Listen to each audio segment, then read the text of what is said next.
Hey, what's up, guys? Welcome back to another episode of Daily Crypto News. With you, as always, myself, Bob, and got my brother with me, Mr. Scott Tripp, aka the Crypto Beast. Before we go any further today, I want to take a second to tell you guys thank you for tuning in for as long as you guys have. Happy Friday. I hope you guys have an amazing weekend. As you guys know, one of the admins over here at BigONE, Scott is also an admin who handles all the social media content. And this is like a little segment we like to just take out of our day, go through some of the crypto headlines, bring them to you guys' attention and see what you guys think about them. But before we get started today, like we do every day, we like to check in with my brother, kind of see what the sentiment is on the market, what the sentiments he's been reading online versus some of the things he's also been seeing on charts as well. So without further ado, going to introduce Scott. And without any further ado on your part, give us a little bit of the daily market sentiment. Yeah, for sure. I don't know what I think. Like, in all honesty, it's down, but it had to go down a little bit to go back up again, right? So it will go back up. For how long, I don't know, but I still kind of have that mixed neutral feeling right now with the market. I think that's a perfect feeling. To watch it. I think that's the perfect feeling to have, that neutral feeling, because it's almost like you said, where you see it going down, but you're not negative about it going down because you can kind of feel it was already running, right? So it had to like come down because it was going up, and it needs to retest some of these areas to get support to kind of go up to the next level. So I think that's the perfect market sentiment for real, just that neutral. It's still neutral. I think this weekend we'll see an array of marketing with some of the gaming or sport, some of the sporting events that's taking place. I think you'll see a lot of marketing from different projects and protocols, but I think overall, Scott, I think it'll be a good weekend. We kind of got used to that weekend pump, and what better way to take people in the Super Bowl weekend than give them 7 pumps 7 weeks prior to the Super Bowl. So I think it'll be a bullish weekend. But I wouldn't be surprised if you see some people sell the news as well, right?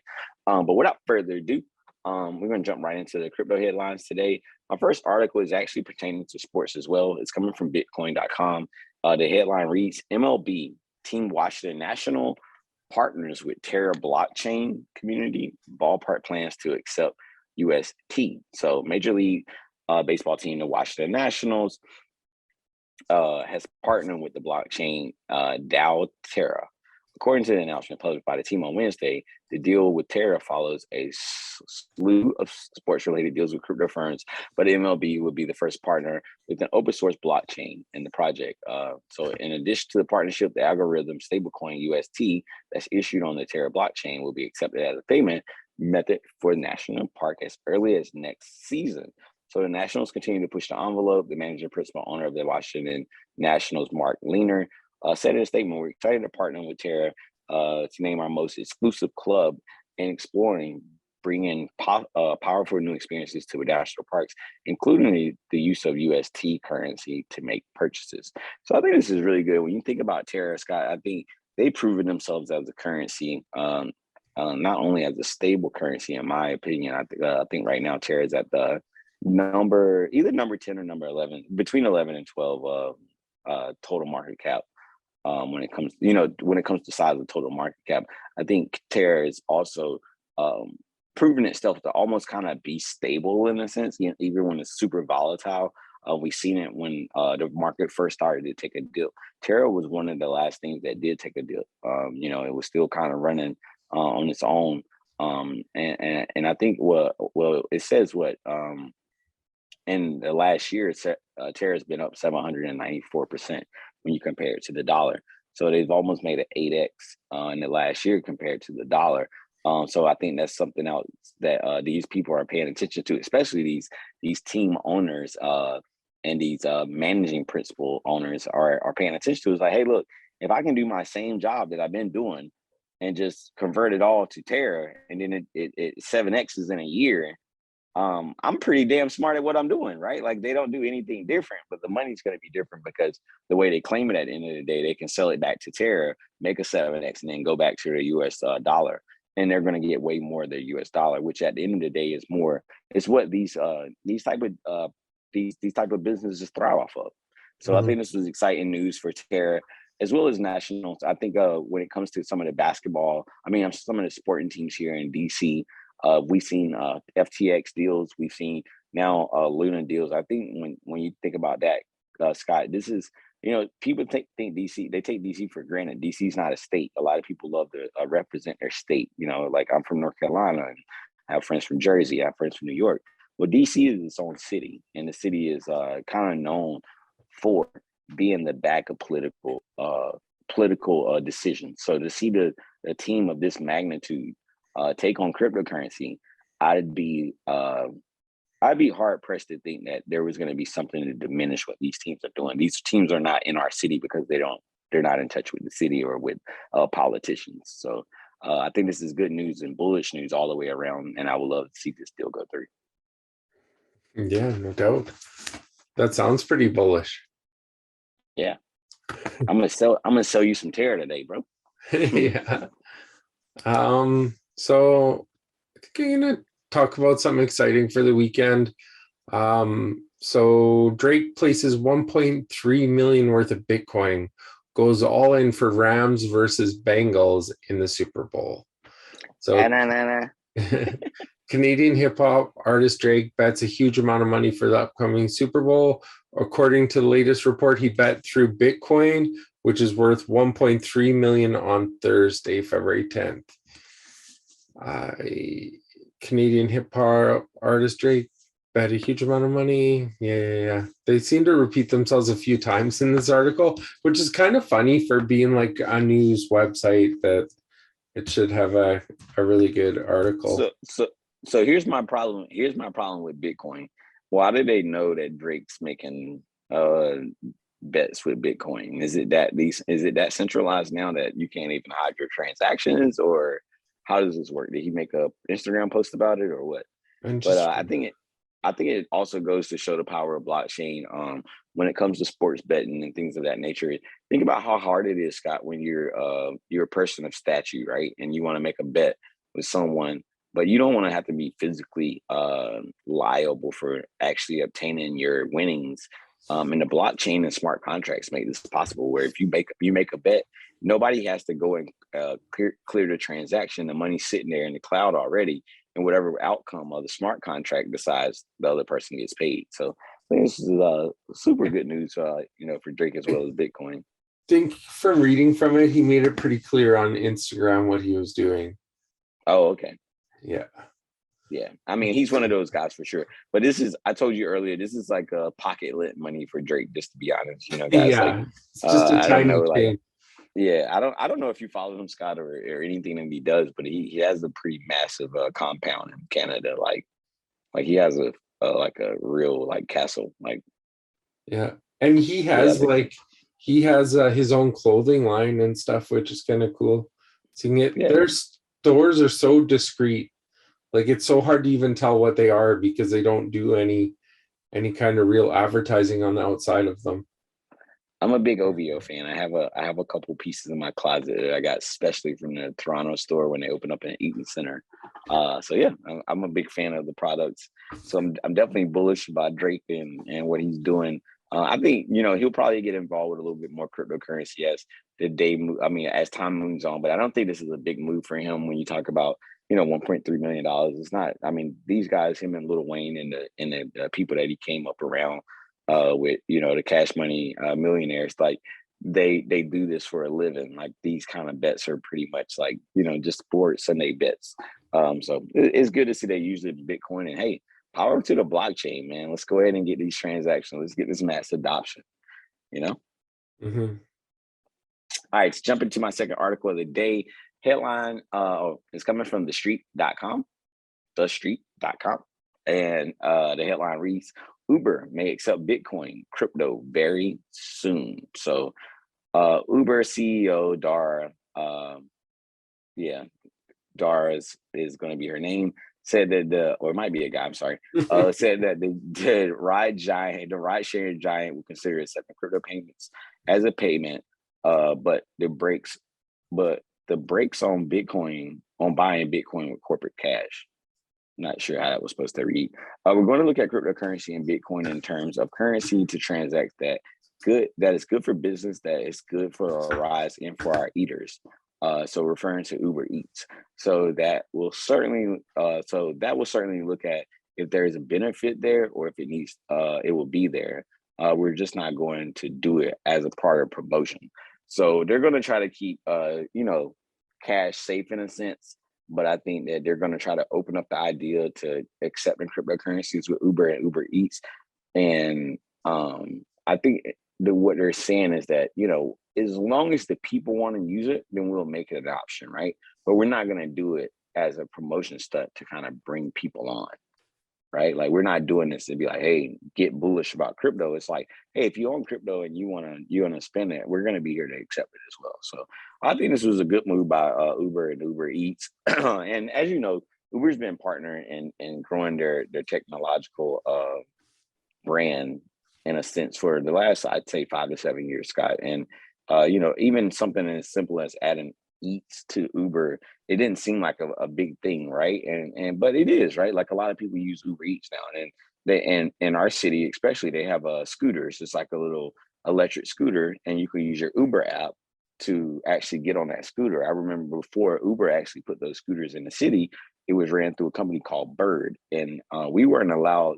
Like, you had to download an entire new app to get access to Bird, and then you also had to give Bird access to your credit card or your bank card. And you think about this now, like, we talk about don't give away our private keys. Think about how willingly you give away your debit card information to any third party site, right? And they could easily potentially take your money later, and we think it's backed by a centralized party, so it's okay. But not to go far off subject, but that's just like where it started at with me, and to see Uber get into this, we're going to accept Bitcoin thing. That'll be the same thing that happens on that app, where you could go out and rent a scooter and potentially do it off Dogecoin or whatever, ADA, or, like, you understand? Like, so I think that was really good news right there. And I think, as you start seeing, larger corporations get into this digital realm, Scott, you're going to start seeing more possibilities. And they're going to, like I always say, it's one of my famous sayings, they're going to bring their own form of centralization in here, their own form of business, their own code of ethics. And people are going to have to live up to it that want to participate. Yeah, I agree. This next article is on Coinbase. Coinbase trading vulnerability exposed by repeat white hat hacker. Crypto exchanges Coinbase was notified of a vulnerability in its trading system on Friday afternoon by the pseudonym white hacker Tree of Alpha. And it's kind of funny, his tweet says, anybody here can get me in direct line with someone at Coinbase, preferably management or dev team, possibly Brian Armstrong himself. I'm submitting a HackerOne report, but I'm afraid this can't wait. Can't say more either. This is potentially market nuking. DMs open. And then shortly after, they got a hold of him, and they actually shut down Coinbase for technical reasons. But hopefully they were able to get that done. Yeah. And actually he responds, he says, props where it's due to the Coinbase team for the speed of reaction on this one. All orders on the new advanced trading platform seem paused. Glad we caught this one before any real harm was done. We'll do a quick thread once it's fixed. So that's awesome. Like, they responded to him quickly, and yeah, they're working through it. So yeah, I mean, I think that was the second hack that had happened on Coinbase. And I always talk about how secure transactions can be until they have that medium, Scott, where they change hands, where they leave. Like, these coins, your coins are safe on an exchange until they leave the exchange. Once they leave the exchange, they're on a bridge, bro. It's like the bridge could be blocked, and then you only have one way on and one way off, right? And this is where you see these exploits at, man. I think what they did was the right thing. I think, that hacker reaching out, it's not his first time reaching out. He's a white hat hacker, so he's pretty known for what he's doing. yeah, I think he's spot on though. Just go ahead and tell the people and tell the project at the same time, hey, look, you guys have a hack, and my DMs are open. Come in. You have an exploit, and I can help tell you what it is before somebody actually takes advantage of it. I'm gonna actually follow this guy because he actually called out Tesla too as well, accepting cryptocurrency on their website. And he also did one other thing. He contacted CoinDesk about an issue surrounding the site's content management system. The exploit allowed savvy programmers to view headlines of CoinDesk articles saved as drafts, informing trade decisions based on non-public information. So he found Wow. that and he was like, you guys need to like fix this. So this guy's good at what he does, like finds a Yeah, lot of stuff. So he's definitely a digitized snitch. And that's pretty cool. yeah. All right, without further ado, I'll jump into my last article for the day. It's actually coming from Cointelegraph. The headline reads, Intel to enter crypto space with blockchain accelerator shipping later this year. So Raja Koduri, the senior vice president of accelerated computing systems and graphics group at Intel, declared that they intend to contribute to the development of blockchain technologies, beginning with the introduction of energy-efficient crypto mining accelerators that will be released this year. Previously, Intel had announced it would unveil the next generation application-specific integrated circuit mining machines at the next International Solid State Circuits Conference later this month. So Argo Blockchain, Block, formerly known as Square, and Grid Infrastructure are among our first customers for this upcoming product. This architecture is implemented on a tiny piece of silicon that have minimal impact on supply of current products. So without getting too deep into this piece, I think this is very interesting. I brought up a topic about a month ago, 2 months ago, maybe a month or two ago, when we talked about Intel originally thinking about getting into the mining, right? And they had some ideas that I don't know if you ever seen where this guy was mining Bitcoin from his Tesla, or if you heard this story, Scott, where it was a guy that was mining Bitcoin from a Tesla or from their car off a little mini rig, right? And this is what this is about. What they're talking about doing here at Intel is saying that, look, we're going to focus on improving the GPUs and not worry about the actual hash rates and things of that nature when it comes to mining.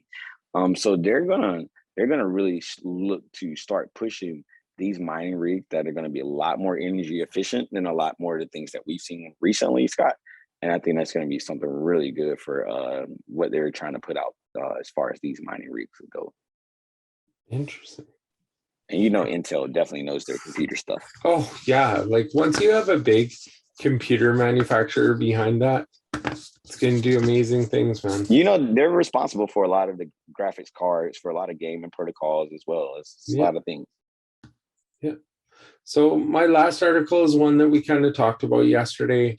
I'm just touching on it again today because they did the right thing in the end. But so a Canadian, it starts off kind of weird, but it ends on the other part. But a Canadian financial institution has struck another blow against the attempts by Convoy Group blockading Ottawa to collect on the millions of dollars it has solicited in online donations. On Friday, TD told CTV News they'd apply to surrender to an Ontario court the money that had not been refunded by GoFundMe, totaling about $1 million, as well as some $400,000 to the group that accepted it through direct donations. TD has asked the court to accept the funds, which were raised through crowdfunding and deposited into personal accounts at TD, so they may be managed and distributed in accordance with the intentions of the donors and or returned to the donors. They're not returning it. It's going to the court. It's whatever. But in the end, it just discusses like where these guys got to. So first it was GoFundMe. Then it was another crowdfunding website that got locked down. So now they're in cryptocurrency, which they should have done from the very beginning. GoFundMe was the other one. So they're raising money through cryptocurrencies. So Satoshis, I believe, is what people are sending them, or Satami. I'm not sure exactly which, but yeah. So they've raised almost 1 million so far in cryptocurrency, which these guys are saying too. The government's like, well, if they're forming it in cryptocurrency, we can't really take it from them. Like, we don't have any regulations when it comes to that. as long as that crypto isn't stolen, then yeah, they don't have any regulation to it. If it's been stolen from an exchange and it's up for some kind of battle or legal hearing, then you might see an episode like we've seen with the hackers from a few days ago that got away, like that had like $3 billion, or a little bit more than $3 billion. We really need a true blue cryptocurrency crowdfunding ecosystem. I agree, Scott. I think that'll be major for the growth of the industries for sure. Yeah. Definitely agree with that. All right, without further ado, we're gonna jump over to the last subject tonight. We're gonna wrap it up, not keep you guys too late on a Friday. We're gonna jump into trading view, look at some of the dominance factors as well as the total crypto market cap. Right now, I'm looking at trading view. The total crypto market cap at the time of this recording is at $1.88 trillion. The Ethereum dominance is at 18.69, and Bitcoin dominance is at 43.01. Me personally, guys, I don't think this weekend will be like every other weekend. I think as you start seeing these dominance factors rise on one end and they lower on another, and the crypto market cap starts lowering, you might see some sell-offs in it, and it could provoke a larger sell-off. But then again, it could be something where they're lowering the volume to get more people involved just to pump it back up. But without, we won't go too far into it. I love to just watch it. I don't like to speculate before the weekend. I'm one of those guys that like to take the weekend off, enjoy your family time, or enjoy things that you love to do. I think when you, if you're not a trader, I think you should just start looking at crypto on the macro and understand that you got in today and come back in 2 years and look at where you should be or where you will be. So that's all I have. I just want to tell you guys happy Friday. If you were able to make it to our space earlier today on Twitter, we appreciate that. Make sure you guys like, comment, and subscribe down below. Let us know how we're doing, and let me know if there's any topics you guys want to talk about. But other than that, until the Monday comes, peace. Peace, you guys. Have a wonderful day.